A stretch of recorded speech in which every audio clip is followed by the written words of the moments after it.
Hello အားလုံးပဲမင်္ဂလာပါခင်ဗျာဒီနေ့တက်ရောက်လာတဲ့ဂုဏ်သီရှိလူချင်းမီများနောက်ပြီးတော့ရန်ကုန်ကနေပြီးတော့တကူတကလာပြီးတဲ့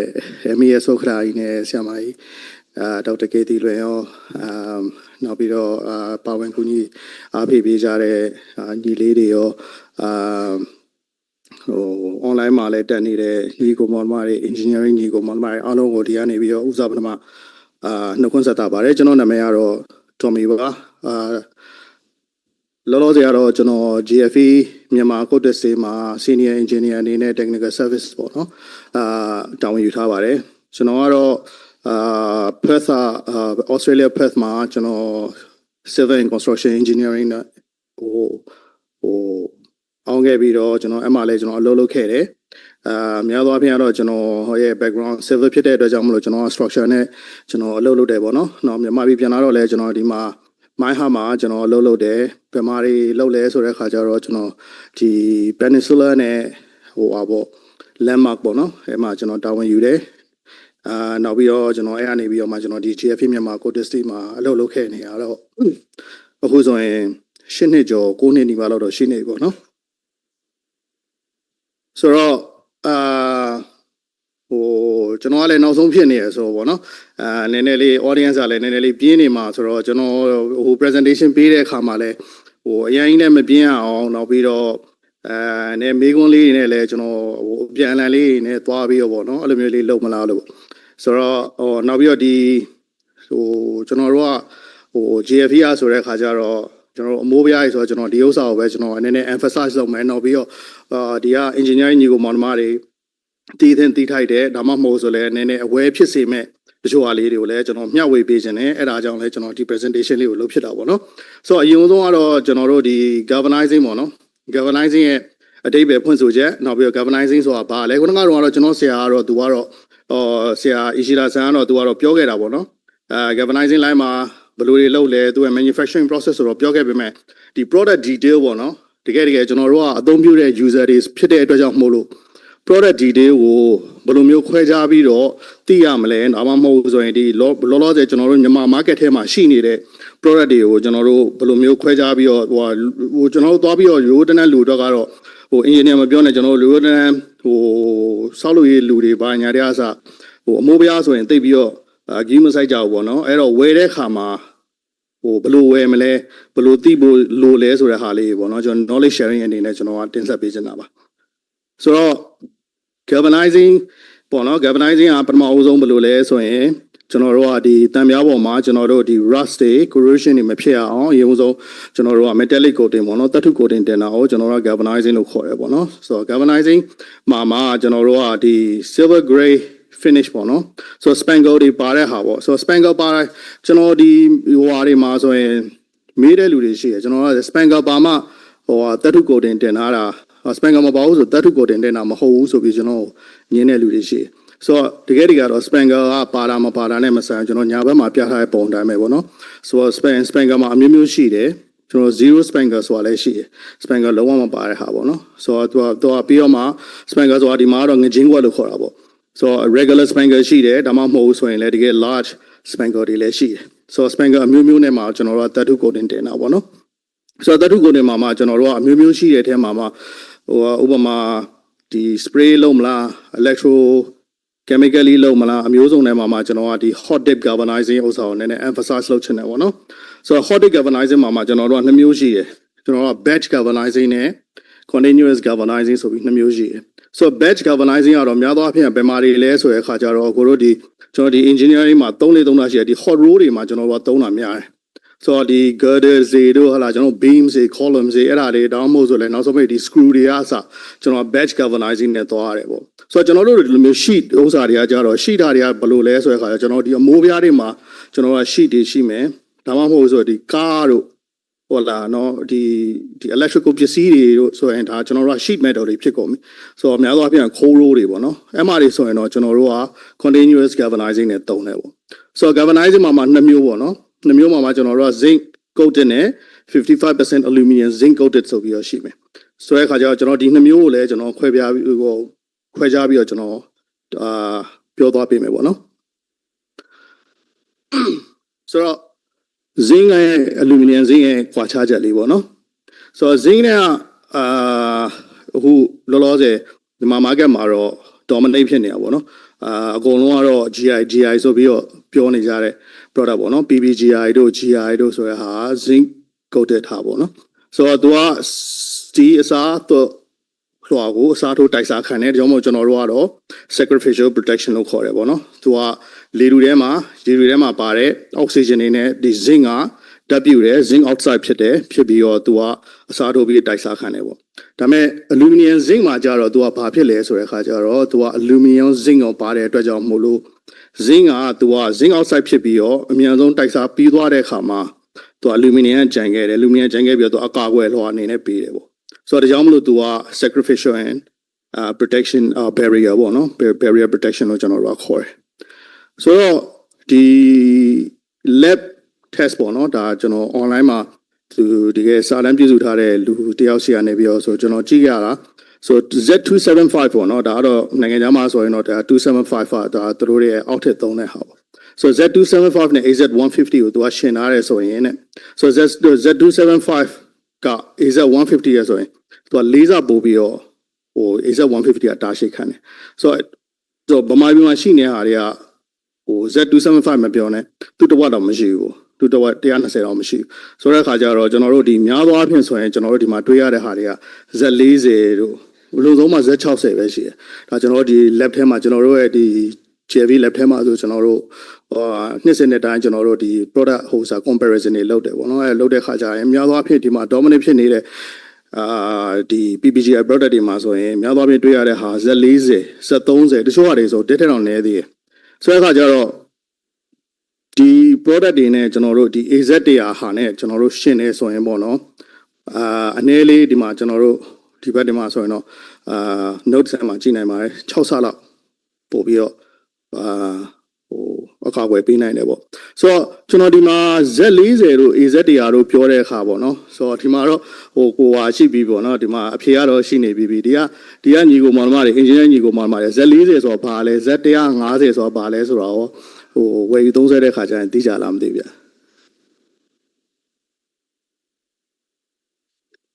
ဟုတ်ဆိုတော့ဒီမှာလည်းဖြေပါပါတယ်ဆိုတော့ Z40 ဆိုတာဘာလဲဆိုတဲ့ခါကျတော့40 gram per meter square ပေါ့နော်ဆိုတော့ဒီအပေါ်အောက်မှာကျွန်တော်တို့ကတော့ hot dip galvanize လောက်ရတော့ continuous hot dip galvanize ဆိုတဲ့ခါကျတော့ဒီ zinc pot ထဲကိုသွားတဲ့ခါကျရင်သူအပေါ်အောက်ရဲ့1 meter square တိုင်းမှာပါတဲ့အလေးချိန်ကိုကျွန်တော်တို့ကပြောဆိုလိုခြင်းနဲ့ဆိုလိုရင်းဖြစ်ပါတယ်Z40ဆိုတာထိုနည်း၎င်းမဲ့အမှာဝယ်တဲ့ခါကျရင် Z100 ပါတယ်ဆိုရင်လည်းZ100 တို့ Z80 တို့ဆိုတာလည်း80 gram per meter square 100ဆိုရင်လည်း100 gram per meter square ပေါ့ AZ ဆိုလည်းဒီတိုင်းပဲ AZ ဆိုတာ100ဆိုတာ100 gram per meter square ပေါ့ဆိုတော့အပေါ်အောက်မှာဖြန့်မြခြေအပေါ်မှာဆို90အောက်မှာ90ဖြန့်မြခြေပေါ့နော်ဆိုတော့နှစ်ခုအပေါင်းပေါ့နော်ဒီဟို thick ဒီတံပြားရဲ့အပေါ်အောက်နှစ်ခုပေါင်းဆိုလိုရင်းဖြစ်ပါတယ်ဆိုတော့ကျွန်တော်တို့ဒီ pre-painted color coded ဟို steel တွေပေါ့နော်တစ်ခုချင်းစီခွဲပြားပြီးတော့တစ်ခုချင်းစီခွဲစိတ်ပြီးတော့ကြည့်မယ်ဆိုရင်ဘယ်လိုပုံစံမျိုးမြင်ရမလဲပေါ့နော်ကျွန်တော်တို့ကဒီအပြင်မှာမြင်ရတဲ့ဟာတွေကတွတ် color တွတ်ဒီလိုပဲကျွန်တော်တို့ကမြင်ကြတာအောင်ဆိုတဲ့အခါကျတော့သေချာခွဲပြားစိတ်ပြပြီးတော့ကျွန်တော်ကဒီမှာပြပေးမယ်ပေါ့နော်ဆိုတော့ပထမအဆုံးအနေနဲ့ကတော့ကျွန်တော်တို့က steel substrate ပေါ့ဒီ substrate ကိုအရင်ဆုံးစတယ်ကျွန်တော်တို့GMCS မှာဆိုလဲကျွန်တော်တို့ကဒီ substrate ကိုပဲကျွန်တော်တို့ကဟိုအထူးအနေနဲ့ကျွန်တော်တို့ကပြောပြီးရောင်းတယ်ပေါ့နော်ဒါပေမဲ့ဈေးကွက်ထဲမှာတော့ဘယ်လိုဖြစ်လဲဆိုတဲ့အခါကျတော့ဒီ substrate ကိုမပြောဘဲနဲ့ gate အထူးကိုပဲပြောပြီးရောင်းတာရှိတယ်အဲဥစ္စာကလည်းဘယ်လို comparison ရှိလဲဆိုတော့ကျွန်တော် latest slide တွေမှာကျွန်တော်တင်ပြပေးမယ်ပေါ့နော်ဆိုတော့ဒီဥစ္စာက steel substrate နဲ့စမယ်ပြီးတယ်ဆိုရင်ကျွန်တော်တို့ကအပေါ်အော်ခုနကကျွန်တော်ပြောတဲ့AZ100 ဆိုလဲAZ150 ဆိုလဲAZ150ပေါ့နော်အဲဥစ္စာနဲ့ကျွန်တော်တို့ coating လုပ်တယ်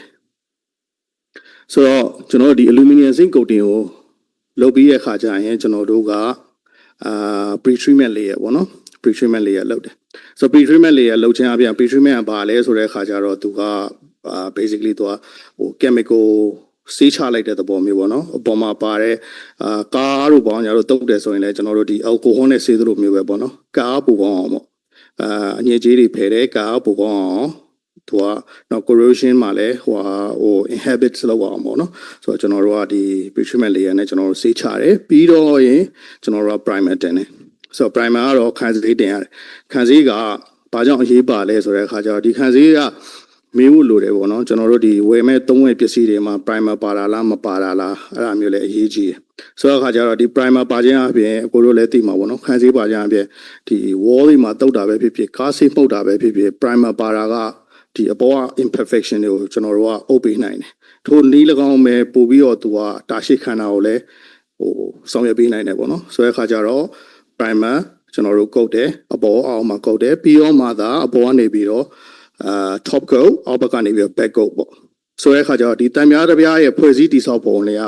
ဟိုများသောအားဖြင့်အကိုတို့ဝယ်မယ်ဆိုရင်ဘယ်ဆိုင်မှာပဲဝယ်ဘယ် product ကိုပဲဝယ်ဒီလိုဟာလိုမျိုး layer စီရှိဖို့အရေးကြီးတယ်ပေါ့နော်နောက်တစ်ခုကကြတော့ဒီ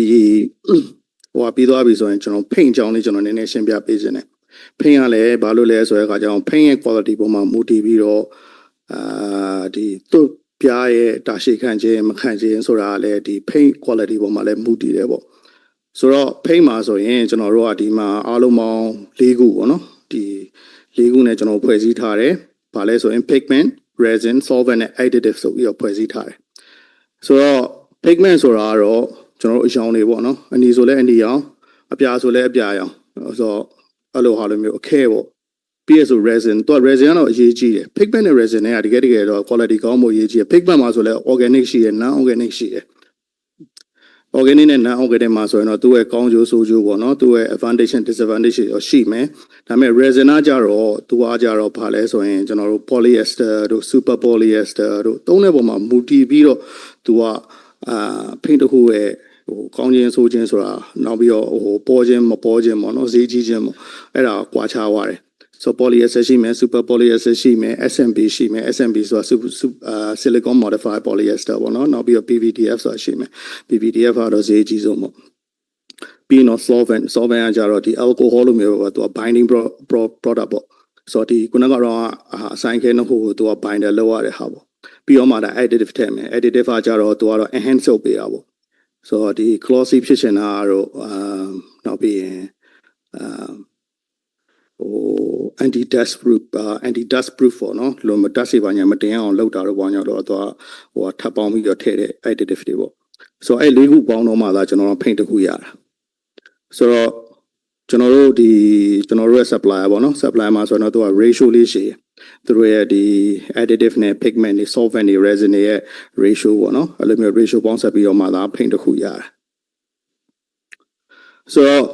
ဒီမှာကျွန်တော်ခုနကပြောခဲ့တယ်ပေါ့နော် super polyester တွေခုန SMP တို့ polyurethane တို့ PVDF တို့သူတို့တွေရဲ့ဒီ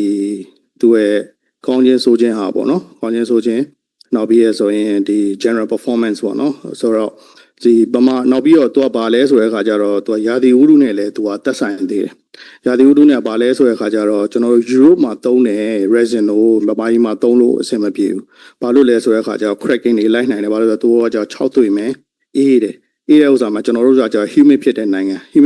ဖြစ်တဲ့အတွက်ကြောင့်မလို့ဒီမှာလာပြီးသုံးတယ်ဆိုရင် cracking လိုက်နိုင်တယ်ဒါမှမဟုတ်ဘူးဆိုရင်လည်းဒီ paint ကသူ့ရဲ့ဟိုသူလှုပ်ဆောင်ချက်အတိုင်းမလှုပ်ဆောင်နိုင်ဘူးသူတို့ရှိမှကောင်းနိုင်ကိုရှိမှလည်းမကောင်းနိုင်ဘူးပေါ့ဆိုတဲ့အခါကျတော့ဗမာပြည်အတွက်ကောင်းတဲ့ဒီဆိုးတဲ့ဥစ္စာ humid ဖြစ်တဲ့လေယာတီဥတုအတွက်က super polyester ကျွန်တော်တို့ကတော့သုံးတယ်ဆိုတော့ super polyester ကကြတော့ပေးရတဲ့ဟာနဲ့ဈေးကလည်းတော့ဟိုဟာလောက်မဖြစ်ဘူးဆိုပေမဲ့ဟိုဈေးနဲ့ပေးရတဲ့quality နဲ့ကကိုက်ညီမှုရှိတယ်ပေါ့နော်ဆိုပြီးတော့ super polyester ဆိုတော့ဒါအောင်စီခြင်းအဖြစ်ဒီမှာရှိတဲ့ engineering ညီကောင်မတွေကနောက်ပိုင်းကြပြီဆိုရင်ပေါ့နော်ကိုဝယ်တဲ့သွပ်ပြားမှာ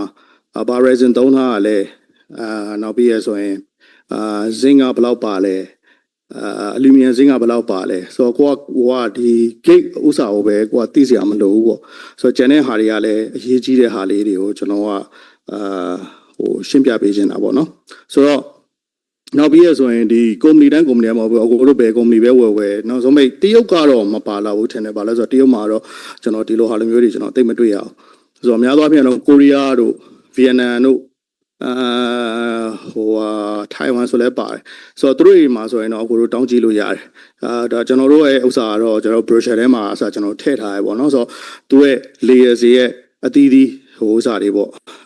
thickness လေးပေါ့နော်ဆိုတဲ့အခါကျတော့ကျွန်တော်တို့ဒီ primer မှာဆိုရင်ကျွန်တော်တို့က5 micron ကျွန်တော် top ပုံမှာဆိုရင်ဘယ်လောက်လဲဆိုရင်ကျွန်တော် LZ 10မှာဆိုရင်15 micron LZ 7မှာဆိုရင်တော့ကျွန်တော်10 micron ပေါ့နော်ဆိုတော့ဘာလို့ကျွန်တော်ဒီဥစ္စာပြောရတာလဲဆိုတဲ့အခါကျတော့ဒီဖိတ်နဲ့ဥစ္စာလေးတွေတကယ်ကြာပြီဆိုကျွန်တော်ဒီညာဘက်ထဲမှာပြထားရပေါ့နော်ဒီ1 micron ကဘယ်လောက်ပဲလဲရှိရဲဆို0.001 mm ပဲရှိရဲဆိုတဲ့အခါကျတော့ top coat ရော primer ရောပါတော့မှာသူက20 micron ဆို0.02 mm ဆိုတာတကယ်ကြာရင်တီးပါပါလေးတွေပေါ့နော်ဆိုတော့အဲ့လောက်ကလေးတွေပဲသူတို့ကကုတ်ရတယ်တကယ်ကောင်းတဲ့ဟိုကျွန်တော်တို့AZ150 ကျွန်တော်တို့ကဒီ project light ကိုကျွန်တော်ထုတ်ပေးတဲ့ဟာမှာတော့မှ25 micron လို့ပါတော့အဲ့လိုမျိုးပဲရှိတယ်ဆိုတော့ဘယ်လောက်ပဲ25 micron ဖြစ်ဖြစ်30 micron ဖြစ်ဖြစ်တကယ်ကြာပြီဆိုပြကြည့်လိုက်မယ်ဆိုတကယ်ပါလေးတွေပဲပေါ့နော်ဆိုတော့ဒါ company တွေကဒီဥစ္စာကိုmention လုပ်ဖို့လိုတယ်နောက်ပြီးရဆိုရင်အကိုတို့အနေနဲ့လည်းဘယ်လောက် thickness ရှိရဲဆိုတာကိုသိဖို့လိုတယ်ပေါ့နော်ဆိုတော့ထူလေတော့ကောင်းလေပေါ့ဆိုတဲ့ခါကျတော့ဒီဥစ္စာကိုသိချင်းအပြင်ကိုရိုနာပိုင်းကြပြီဆိုရင် product တွေဝယ်တဲ့ခါကျရင် maybe ရောဝယ်လို့ရတာပေါ့နော်ဒါနောက်တစ်ခုကကျတော့ဒီဥစ္စာပေါ့နော်ဒီဥစ္စာကကြောင့်ပါလဲဆိုတဲ့ခါကျတော့ကျွန်တော် thickness ရဲ့general knowledge အရာဥစ္စာကိုကျွန်တော်ဒါပြပေးထားတာပါဒါကတော့ကျွန်တော်တို့ BMD ဆိုတာကြောင့်ဒါ base metal thickness ပေါ့နော်ကျွန်တော်တို့ကတော့ရောင်းတဲ့အခါမှာကျွန်တော်တို့ရဲ့ brochure တွေမှာဆိုရင်ကျွန်တော်တို့က BMD နဲ့ပဲသွားတယ်ဆိုတော့ဘာလို့ BMD နဲ့သွားတာလဲဆိုတဲ့အခါကျတော့ဒီ structure တွေမှာဆိုရင်တော့တကယ်ကြာတွက်တယ်ဆို BMD ကအရေးကြီးတယ်များသောအားဖြင့်0.5 လိုချင်တယ်တို့ပေါ့ညတချို့တွေကပြောကြတယ်0.5ပဲလိုချင်တယ်ဆို0.5ကတကယ်ကြာပြီဆိုရင် BMD ရဲ့အထူမဟုတ်တော့သူရဲ့အထူကခုနကတော့ကျွန်တော်ပြောတဲ့ Z40 တို့ Z80 တို့ရဲ့ဥစ္စာတွေလည်းပါတယ်နောက်ပြီးရဆိုရင် primer တို့ပေါ့ညရ coating တွေလည်းပါတယ်အဲ့ဒါတွေပြီးတော့မှသာခုနကတော့ gate 2ရတာပေါ့ကျွန်တော်တို့ဆိုရင် 0.37 BMD ရှိတဲ့ဟာဆိုရင်ကျွန်တော်တို့ရဲ့ဒီ gate 2က 0.42 ရှိတယ်ဆိုတော့ကျွန်တော်တို့ BMD 0.4 ရှိတဲ့ဟာဆိုရင်ကျွန်တော်တို့ရဲ့ gate 2ပေါ့နော်သူ gate 2ဆိုတာ APT ကိုခေါ်တာပေါ့ gate 2ဆိုရင် 0.45 0.46 လောက်ရှိတယ်ဆိုတဲ့အခါကျတော့သူအဲ့လောက်တည်းတက်သွားတာပေါ့နော်ဆိုတဲ့အခါကျတော့ကျွန်တော်တို့ကဒီခုနက gate ဆိုတာ APT after painted thickness ပေါ့ TCT ကကျတော့ဘာလဲဆိုတဲ့အခါကျတော့ TCT ကကျတော့ကျွန်တော်ပြောင်းသွတ်တွေကိုခေါ်တာပြောင်းသွတ်တွေပေါ့နော်ကျွန်တော်တို့ဒီ decking တွေတို့နောက်ပြီးရဆိုဒီ hollow section တို့ပေါ့ညာတော့မှသုံးတဲ့ဒီလိုပြောင်းသွတ်တွေပေါ့ပြောင်းသွတ်တွေကိုခေါ်တဲ့အထူကိုတော့ကျွန်တော်တို့က TCT လို့ခေါ်တယ်ပေါ့နော်ဆိုဒီဥစ္စာကတော့ကျွန်တော်ခုနကဟာကိုနည်းနည်းလေးပို့ပြီးတော့ရှင်းအောင်နောက်ပြီးတော့ဒီ zinc နဲ့ aluminum zinc ကရဲ့ metal coated product ကဘယ်ဘက်မှာပေါ့နော်ညာဘက်ကကြာရင်တော့ကျွန်တော် pre painted ထားတွေပေါ့ဆိုတော့သူတို့တွေရဲ့layers တွေကိုကျွန်တော်ဒါနည်းနည်းလေးပို့ပြီးရှင်းအောင်ပြထားတာပါ okay ဒါနည်းနည်းပို့ပြီးရေးကြည့်ရဘာလို့လဲဆိုတဲ့အခါကျတော့ဒီend user တွေကမေးတယ်ငါတို့ကတော့ 0.5 ပဲလိုချင်တယ် 0.5 ပဲလိုချင်သူတို့ရဘာမှ0.5 ဆိုတာထူရင်ကောင်းတယ်ဆိုတာပဲသူတို့ကသိတာပေါ့ဆိုတဲ့အခါကျတော့ထူရင်ပဲအများတိုင်းကောင်းတာလားဒါမှမဟုတ်ဆိုအထူတူချင်းမှာဘာတွေပါဝင်မှုရှိတာလဲဆိုတဲ့ဟာလေးကိုကျွန်တော်ဒါကတော့ရှင်းပြပေးထားတာပေါ့နော်ဆိုတဲ့အခါကျတော့ဘယ်ဘက်မှာဆိုရင်တော့ quality product ပေါ့နော် quality product ညာဘက်မှာဆိုရင်တော့ဒီဈေးလေးပေါ်နိုင်တယ်နောက်ပြီးတော့gate ထူချင်းဆိုပေမဲ့နည်းနည်းဈေးပေါ်ပြီးတော့ရနိုင်တဲ့ product မျိုးပေါ့ဒါမဲ့အမှတွေ့ရတာပါလဲဆိုရင်ကျွန်တော်တို့ကဒီခုနက BMD ဆိုတဲ့ steel ရကြရင်တော့ဘယ်ဘက်ကဟာနည်းနည်းလေးပို့ပြီးတော့ပါမယ်ဒါပေမဲ့သူကပါလဲဆိုတဲ့အခါကျတော့ zinc နဲ့ aluminum zinc ခုနကကျွန်တော်ပြောတဲ့စားပေါ့ aluminum zinc ပါဝင်မှုကပို့ပြီးတော့ထူသွားမယ်ဘာလို့လဲဆိုတဲ့အခါကျတော့သူက AZ 150ဆိုရင်သူကနည်းနည်းလေးပို့ထူတယ်ဒါမှမဟုတ် Z40 ဆိုရင်သူကနည်းနည်းသူ့ရဲ့ coating ကခုနကပြောသလိုမျိုးပဲ coating weight ကတော့သူကနည်းသွားတဲ့ခါကျတော့သူကပါဝါနိုင်တယ်ပေါ့နောက်ပြီးရဆိုရင်ထုံးနည်း၎င်းပဲ primer တို့ top coat တို့ပါတဲ့ဥစ္စာပို့ပြီးထူသွားတယ်ပေါ့နော်ပို့ပြီးထူသွားတဲ့ခါကျတော့အားလုံးပေါင်းလိုက်ပြီးဆိုရင်ဘယ်ညာရဲ့နှစ်ခုက same thickness ဖြစ်နိုင်တယ်ဒါပေမဲ့ same thickness in တူဘာလို့ဒီ product ကကြောင့်ဈေးကြီးရတာလဲဘာလို့ဒီ product ကလည်းဈေးပေါ်ရတာလဲဆိုရင်ဒီဥစ္စာကအဖြေပဲပေါ့နော်ဘာလို့လဲဆိုတဲ့ခါကျတော့သူကတန်ရင်သာထူနေတာအထဲထဲမှာပါဝင်တဲ့ဟာတွေကျန်တဲ့ဟာတွေကသူကတိတ်ပြီး performance မကောင်းအောင်ပေါ့ meaning ပါလဲဆိုတဲ့အခါကျတော့တန်အောင်မြန်မြန်တန်ကြီးလိုက်နိုင်တာပေါ့ဆိုလို့ရင်းရတော့ဆိုတော့ ဒီပါဝင်တဲ့ layers ကိုလည်းနားလည်ထားဖို့လိုတယ်ပေါ့နော်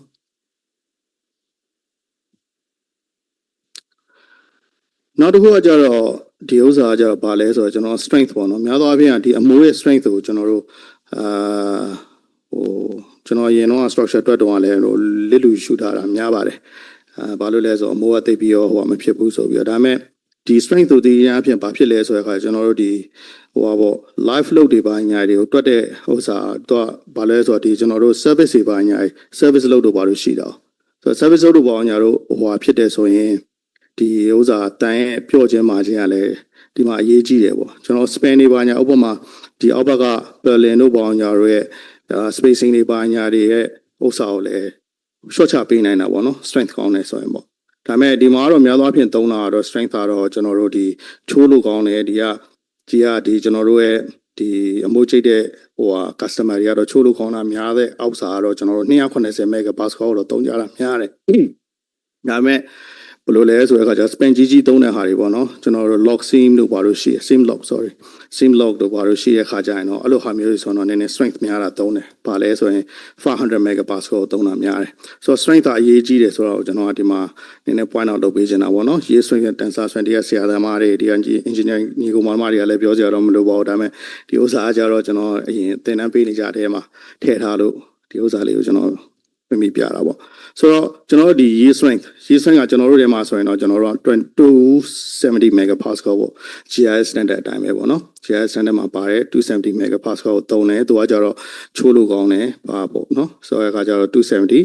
နောက်ပြီးတော့ဘာလို့လဲဆိုတဲ့အခါကျတော့ year strength ကတည်ခြင်းအဖြစ်ဘာလဲဆိုတဲ့အခါကျတော့ year strength ရဲ့အရေးကြီးပုံပေါ့နော်ဆိုတဲ့အခါကျတော့ year strength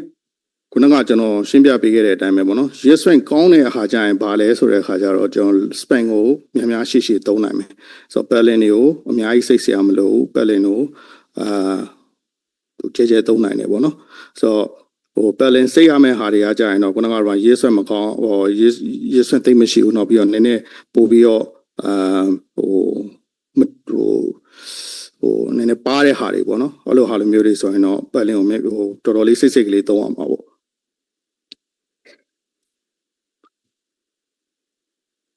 โอเคဒီဥစ္စာကြတော့ဘာလဲဆိုတဲ့အခါကျတော့ကျွန်တော် PPGI နဲ့ဒီ PPGI ဟာကိုပေါ့နော်ကျွန်တော်ဘယ်လိုလဲဆိုတဲ့အခါကျတော့နှိုင်းရှင်ပြထားတာခုနကတော့ကျွန်တော်ကtechnically နှိုင်းရှင်ပြပြီးပြီဆိုတော့ဒီဥစ္စာကြတော့နည်းနည်းလက်တွေ့ကြလေးကိုကျွန်တော်ကနှိုင်းရှင်ပြပေးထားတာပေါ့ဆိုတော့များသောအားဖြင့်ဒီ market ထဲမှာရှိတဲ့ GI product တွေဆိုရင်တပေဈေးပေါ့နော်တပေဈေးကများသောအားဖြင့်4000ပတ်ချလဲ4000နောက်တော့ချိုးဟာလေးဆိုနည်းနည်းပေါ်တဲ့ဟာဆို4000အောက်လောက်တော့ရှိမှာပေါ့နော်နောက်ပြီးတော့ဒီ PPGR ဆိုရင်ကျွန်တော်လောလောဆယ်မှာဆိုရင်တော့6000တချို့ဟာလေးဆိုရင်တော့6500အဲ့လောက်ပေါ့နော်ဆိုတော့ plus or minus နည်းနည်း900လေးလောက်တော့ခွာမှာပေါ့900 1000အောက်လောက်တော့ခွာမှာပေါ့ဆိုတဲ့အခါကျတော့အဲ့နှစ်ခုကိုကျွန်တော်တို့ကဘယ်လိုရှင်းပြလဲဆိုတဲ့အခါကျတော့ကျွန်တော်တို့ပထမဆုံး Z40 ဝယ်မယ်ပေါ့Z40ဝယ်မယ်ဆိုရင်ခုနကတော့4000 3500လောက်ကနေပြီးတော့ကျွန်တော်စပြီးဝယ်မယ်ဆို12နှစ်ကြာတဲ့အခါမှာဒီကောင်ကဘယ်လောက်လဲဆိုတော့ဒီကောင်လုံးလုံးခံ3နှစ်ပဲ3နှစ်ပဲခံမဲ့အခါကျတော့12နှစ်ကာလမှာဒီကောင်က4ကလောက်လဲရမှာ4ကလောက်လဲရမယ်ဆိုတဲ့အခါကျတော့သူ့ရဲ့တကယ်ကြာပြီဆိုရင်12နှစ်ကာလရဲ့ lifetime စားပေါ့ cost မှာဆိုရင်ကျွန်တော်ခုနကတော့AZ တရားကိုသုံးရတဲ့ cost နဲ့ရှင်းနေဆိုရင်တကယ်ကြာရင်သူကပိုပြီးဈေးကြီးနေဆိုတော့4ကလောက်လဲရမှာမဟုတ်လို့4ကလောက်မလဲဘူး3ကလောက်လဲမယ်ဆိုရင်လဲ3ကလောက်လဲဈေးကြီးသေးတာပဲဒါပေမဲ့ तू က appearance ကြရင်လဲ तू က12နှစ်ကာလမှာစုပ်လိုက်ပြတ်လိုက်နေခဏအဲ့လိုမျိုးဖြစ်မှာပေါ့ဆိုတဲ့အခါကျတော့ကျွန်တော်တို့ဒီဝယ်ယူ30တဲ့လူတွေအကိုတို့နောက်ပိုင်းကြပြီဆိုရင်ဒီအကိုတို့ engineer ညီကောင်မတွေကသုံးတဲ့လူတွေကိုပြောလို့ရတာပေါ့ဒီ12နှစ်တာကာလမှာဘယ်ဥစ္စာကိုဘယ်လိုမျိုးဟာမျိုးသုံးလို့ရလဲဆိုတာပေါ့နော်โอเคဒီဥစ္စာကြတော့ဘာလဲဆိုတဲ့ခါကျတော့ကျွန်တော်ဒါတော်တော်များများဖြစ်ဘူးတဲ့ဟာပေါ့နော်ဖြစ်ဘူးတဲ့ဟာလေးကိုဒါ knowledge sharing အနေနဲ့ကျွန်တော်ပြောချင်တာ swap ဒါတော်တော်ဘယ်မှာဖြစ်လဲဆိုတဲ့ခါကျတော့ကျွန်တော်ဒီအမိုးတက်စင်တဲ့ခါကြီးမှာကြာရင်ဒီအမိုးလုတ်တဲ့တက်စင်တဲ့လူတွေကတိတ်ပြီးတော့ဂရုမစိုက်ပဲနဲ့သူတို့ရလို့မျိုးအပေါ်မှာတက်ပြီးတော့grinder တွေဖြတ်တယ် screw တွေထိုးတယ်အဲ့လိုဟာတွေမရမှာဘယ်လိုလဲဆိုတဲ့အခါကျတော့တန်ပုံတန်စားတွေကြံခဲ့တာပေါ့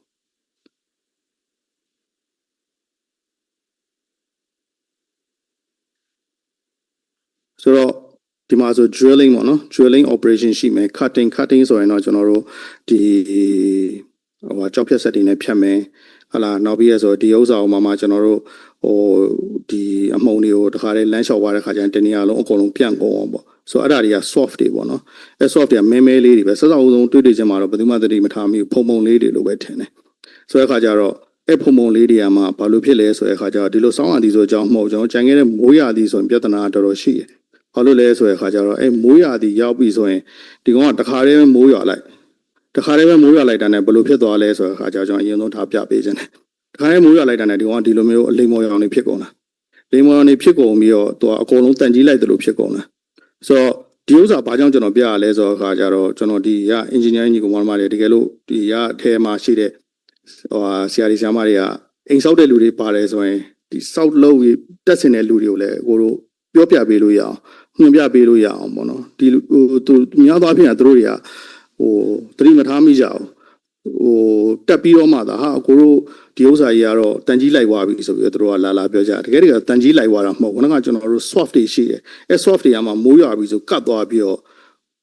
တော့နောက်နေလဲကြာသူကောင်ကခုနက soft တွေကတကယ်တကယ်တန်စာလေးတွေကသူကတန်ကြီးလိုက်သူကလည်းတန်ကြီးလိုက်သွားတန်ကြီးလိုက်ပြီးကတ်သွားတော့အကိုတို့ဥစ္စာတန်ကြီးလိုက်သွားပြီးကတ်သွားပြီဆိုတော့တကယ်ကတော့အမှန်မှာတော့အောက်ကခုနကတော့ BMD ကတန်ကြီးလိုက်တာမဟုတ်ခုနကအမုံလေးတွေကပဲတန်ကြီးလိုက်တာအဲ့ဒါတွေကိုပြန်ပြီးတော့ရှင်းထုတ်ရတယ်အဲ့ရှင်းထုတ်ရတာလဲတော်တော်တော့ဟိုလွယ်ကူတဲ့ကိစ္စတော့မဟုတ်ခုနကတော့ကျွန်တော်ဒီခုနက slide ပြန်သွားမယ်ဆိုတော့နော်အရင်ဆုံးကျွန်တော်တို့ကဗာလဲဆိုတဲ့အခါကျတော့အဲ့ဒီဆက်ပြရေးပေါ့နော်လက်ဆေးဆက်ပြရေးပဲကန်ဆေးဆက်ပြရေးနဲ့ကျွန်တော် nylon brush နဲ့ရေနဲ့သုံးပြီးအကုန်လုံးလိုက်တိုက်ရတာဆိုတော့တော်တော်အလုပ်ရှုပ်တဲ့ကိစ္စfactory တစ်ခုမှကျွန်တော်သွားတော့ဆိုရင် factory အရှိကြီးပဲတော်တော်ရှိတယ်200 meter လားမသိဘူးတော်တော်ရှိဆိုတော့အဲ့လူကတော်တော်တိုက်ယူလိုက်ရတယ်လူတွေအင်အားသုံးပြီးတော့သူကနောက်ပြီးတော့ပလဲသုံးတာပေါ့ဖြူအောင်လေးသုံးတော့ပို့ဆိုးတယ်အကုန်လုံးမြင်ရတယ်ဆိုတော့တောင်လောက်ကဒီအပြာရောင်တို့တချို့ရောင်တွေဆိုရင်တော့ဒီ soft ဖြစ်သွားတဲ့ဟာအောက်ကနေကြည့်မမြင်အောင်ဆိုတော့ဒီပလဲတို့ဘာတို့မှဆိုရင်တော့တော်တော်မြန်ပလဲတို့နောက်ပြီးကျွန်တော်ကပြခဲ့တဲ့ gray ပေါ့နော်ကျွန်တော်တို့ဆိုရင်တော့ koala gray လို့ခေါ်တာပေါ့ gray တို့ဘာတို့မှဆိုရင်တော့တော်တော်မြင်ရတယ်တန်ကြီးလိုက်တယ်လို့မျိုးပဲဖြစ်သွားတာဆိုတော့အဲ့ဒါနဲ့မှမပြောင်းဘူးဆိုရင်ကျွန်တော်တို့ chemical တစ်ခုသုံးရတယ် IBA ဆိုတဲ့ chemical ပေါ့ IBA iso propa alcohol လားမသိဟုတ်တယ် IBA ဆိုတဲ့ alcohol ပေါ့ကျွန်တော်ရန်ကုန်မှာဆိုရင်တော့ academy chemical ဆေးဆိုင်မှာဝယ်လို့ရတယ်ဆိုတော့အဲ့ဥစ္စာနဲ့ဟိုတစ်ခုချင်းစီကိုအဝင်းနဲ့ပုတ်လိုက်ဖြုတ်လိုက်နေဆိုတော်တော်လေးတော့ဒုက္ခရောက်တယ်ဆိုတဲ့အခါကျတော့ဒီကအကိုတွေမတွေကဟို site ထဲမှာလုပ်တဲ့လူတွေရှိရဆိုရင်တို့တွေကိုနည်းနည်းလေးပြောပေးလို့ရတာပေါ့ဤပညာလေး share ပေးလို့ရတာပေါ့တို့တွေဒီလိုမျိုးတွေ grinder တွေဖြတ်ပြီးတယ်ဟိုဟာတွေလုပ်ဟိုဒီခုနကလိုမျိုး drilling တွေပါလုပ်ပြီးတယ်ဆိုရင်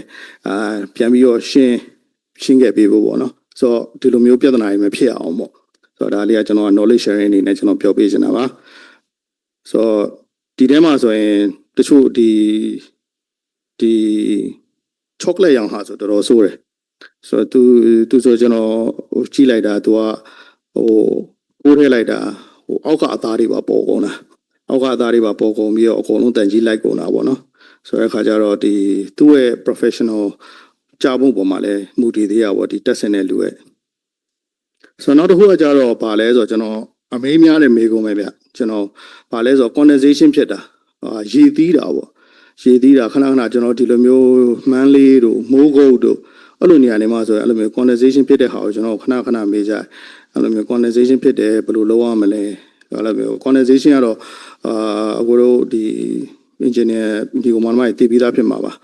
ဟိုအေးတဲ့ဥစ္စာကနေပါအခုရေခွက်လိုမျိုးပဲပေါ့ရေခဲကြီးထည့်တာရေခွက်လိုမျိုးပဲပေါ့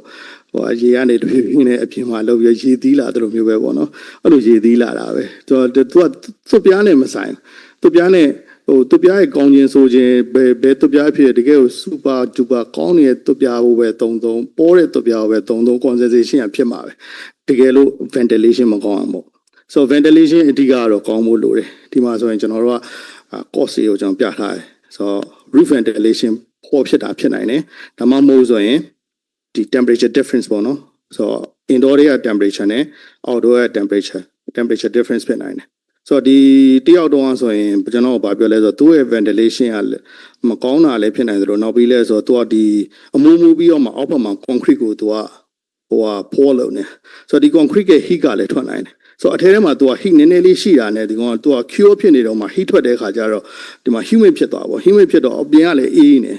အပူနဲ့အေးနေလည်းပေါင်းလဲပေါင်း तू ကမိုးသီးတီးတာပေါ့ခုနကလိုရေသီးတီးတာပေါ့ဆိုတော့အဲ့လိုရေသီးတီးတယ်ကိုတို့တုတ်ကဘလို့ဖြစ်လို့လဲပါလဲဆိုသူနဲ့တော့မဆိုင်သူနဲ့ဆိုင်တော့ဖြစ်တာမဟုတ်ခုနကတော့ပြောသလိုမျိုးဒါက physics ပေါ့နော်သူအတွင်းနဲ့အပြင်နဲ့မညီတဲ့ခါကျရင်ဖြစ်တဲ့ဟာလေးပေါ့ဆိုတော့အဲ့ဒါလေးကိုကျွန်တော်ပြောပြပေးချင်တာပေါ့နော်တကယ်လို့အဲ့လိုဟာမျိုးဖြစ်တယ်ဆိုရင်ဘာတွေလုပ်လို့ရလဲပေါ့နော်ဒါကတော့ကျွန်တော်ဒါဘာတွေလုပ်လို့ရလဲဆိုတဲ့ဟာလေးပေါ့ဆိုတော့အရင်ဆုံးကျွန်တော်တိဆောက်တဲ့ခါမှာဆိုရင်ကျွန်တော်တို့ proper roof ventilation ပေါ့နော်ဆိုတော့ ventilation တွေတောင်းမယ်ကျွန်တော်ဘယ်လိုလဲဆိုတော့ဒီeave inlet တွေတို့ ventilation caps ဒါပိုင်းဆိုတော့ဘာမှလို့ဘယ်လိုခေါ်လဲတော့မသိကျွန်တော်ဟိုစားပေါ့လေတဲ့ဟာပေါ့နောက်ပြီးတော့ cable louver တွေပေါ့နော်အဲ့လိုဟာမျိုးလေးထည့်ပြီးရတယ်ပေါ့နော်နောက်တစ်ခုကကြတော့ဗာလဲဆို anti condensation roofing sheets ပေါ့အဲ့ဒါနဲ့ thermal insulation ကတော့တူပါပဲဒီမှာတွေကတော့ဘာတွေသုံးတာများလဲဆိုတဲ့အခါကျ PU တို့ PU နောက်ပြီးရဆိုရင်foam တွေသုံးတာလည်းရှိတယ်ဆိုတော့ကြတော့ gun နဲ့မှုတ်တဲ့ဟာတွေလည်းရှိရပေါ့ဆိုတော့အဲဥစ္စာကိုလည်းသုံးလို့ရတယ်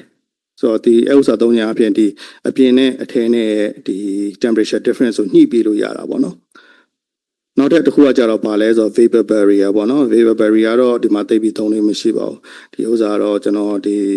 သူများ research လုပ်ထားတဲ့ဟာတွေကနေကျွန်တော်ပြန်ပြီးတော့ကောက်နှုတ်ပြီးတော့တင်ပြပေးတာပေါ့နောက်တစ်ခုကကြတော့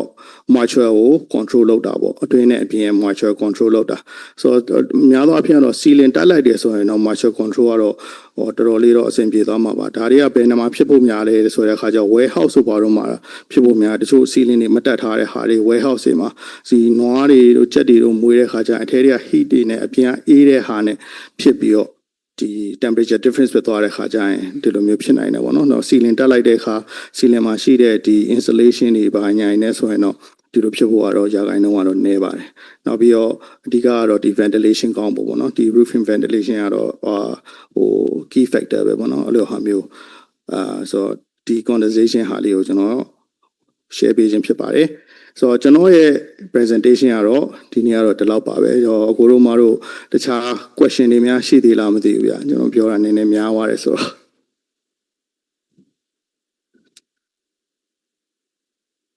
question ရှိရဆိုလဲကျွန်တော်မေးလို့ရပါတယ်ဒီအမိုးပြားနဲ့ပတ်သက်ပြီးတော့နောက်ပြီးရဆိုအမိုးပြားတယ်မဟုတ်ပါဘူးဒီ galvanize ဟာတွေနဲ့ပတ်သက်ပြီးတော့နော် galvanize ဥစ္စာနဲ့ပတ်သက်ပြီးတော့မေးဆိုလဲကျွန်တော်ဖြေပေးလို့ရပါတယ်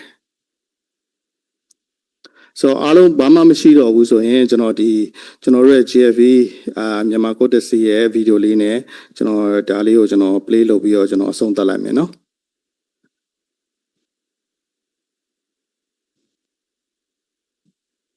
အဲ့ဒါမထွက်ပါ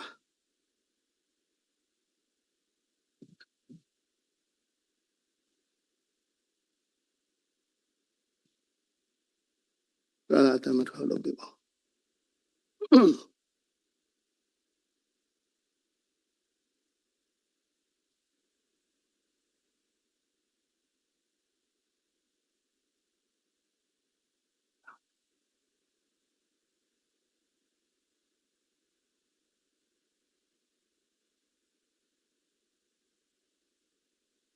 GFV မြန်မာ Coates G Company ကို2019ခုနှစ်မှာစတင်တည်ထောင်ပြီး2020ခုနှစ်မှာကုန်ထုတ်လုပ်မှုများကိုစတင်လှုပ်ဆောင်ခဲ့ပါတယ်။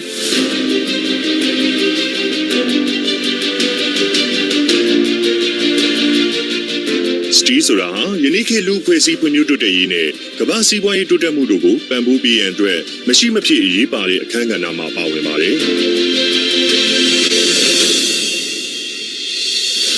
အဲဒါကြောင့်ကုမ္ပဏီရဲ့အထူးရည်မှန်းချက်ကတော့အနာဂတ်မြန်မာနိုင်ငံကြီးကိုတည်ဆောက်ရမှာဆောက်လုပ်ရေးနဲ့အဆောက်အအုံကဏ္ဍအတွက်အရေးသွေးမြင့်တပ်ထုလွှာအုပ်စည်းများကိုကျွန်ုပ်တို့ရဲ့ဖောက်သည်များဝန်ထမ်းများမိဖက်များနဲ့အတူပံ့ပိုးပေးသွားနိုင်ဖို့ပဲဖြစ်ပါတယ်။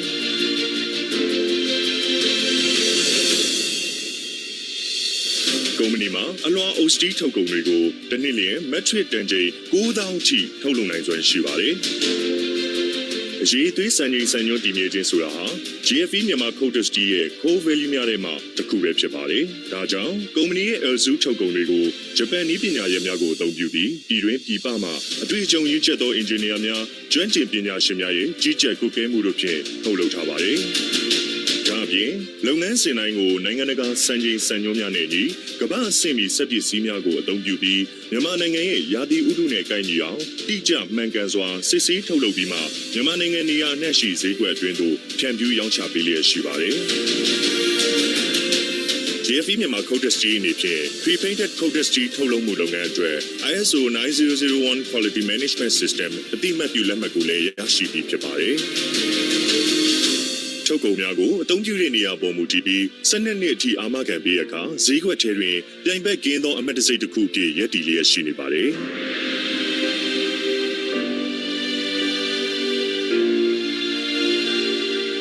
သုံးစွဲသူဖောက်သည်များကိုဤပညာရပ်ဆိုင်ရာအသိပညာများမျှဝေပေးနိုင်ရန်နဲ့အခက်အခဲများကိုကူညီဖြေရှင်းပေးနိုင်ရန်အတွက်လည်းကျွမ်းကျင်ပညာရှင်များဖြင့်ဖွဲ့စည်းထားသော Product and Technical Team မှအမြဲအစဉ်သင့်ရှိနေပါတယ်။နိုင်ငံတကာအဆင့်မီအရေးသွေးမြင့်ထုတ်ကုန်များကိုပြည်တွင်းမှာပဲ GFE မြန်မာ Coatis Tea မှထုတ်လုပ်နိုင်နေခြင်းဟာမြန်မာနိုင်ငံအတွက်အရေးပါသောပံ့ပိုးဖြည့်ဆည်းမှုတစ်ခုဖြစ်တယ်လို့ကျွန်ုပ်တို့မှယုံကြည်ထားပါတယ်။ကျွန်ုပ်တို့ GFE မြန်မာ Coatis Tea မှာမြန်မာနိုင်ငံတွင်ရေရှည်ဖွံ့ဖြိုးတိုးတက်မှုကိုပံ့ပိုးပေးရန်ကတိကဝတ်ပြုထားသည့်အတိုင်းလုပ်ငန်းစဉ်ခြေလှမ်းတိုင်းမှာထူးချွန်ထက်မြက်သောဝန်ထမ်းများပညာရှင်များမှအဖွဲ့လိုက်စည်းလုံးညီညွတ်စွာပူးတွဲလှုပ်ဆောင်လျက်ရှိပါတယ်။ရာသီဥတုတံမှာခိုင်ခန့်မြဲမြံစွာရည်တည်လျက်လူတိုင်းအတွက်ယုံကြည်စိတ်ချရတဲ့ကာကွယ်တစ်ခုအနေနဲ့သုံးဆွဲသူဖောက်သည်များအားအပြည့်အဝစိတ်ကြည်နေစေမှာ GFE မြန်မာ Coatis Tea ပါဟုတ်အားလုံးပဲကျေးဇူးတင်ပါတယ်ဗျ